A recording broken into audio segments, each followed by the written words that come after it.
The Biden administration is flexing its muscle at mainstream media outlets covering Republicans' impeachment inquiry into President Joe Biden's past actions and statements in office, sending a letter from legal counsel demanding that news organizations ramp up their scrutiny of the GOP's lies.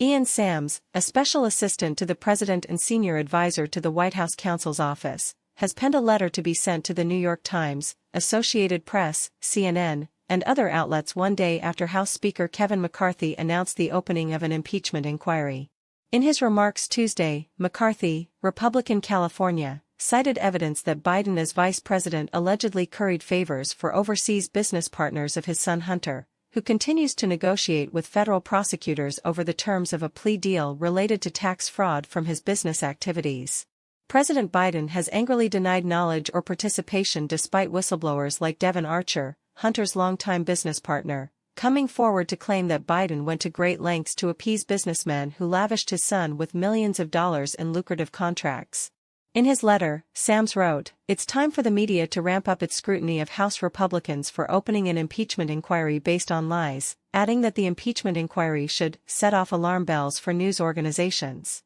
Covering impeachment as a process story, Republicans say X, but the White House says Y, is a disservice to the American public who relies on the independent press to hold those in power accountable, Sams wrote. And in the modern media environment, where everyday liars and hucksters peddle disinformation and lies everywhere from Facebook to Fox, process stories that fail to unpack the illegitimacy of the claims on which House Republicans are basing all their actions only serve to generate confusion, put false premises in people's feeds, and obscure the truth, Sams added. Work by leading GOP figures like House Oversight Committee Chair James Comer, Republican Kentucky, and House Judiciary Committee Chair Jim Jordan, ROH, has indicated that President Biden participated in dozens of meetings with individuals who paid members of his family millions of dollars to access Washington's halls of power. One of those companies, Burisma Energy in Ukraine, benefited from Biden's interference in the firing of a local prosecutor investigating the company for corruption in government.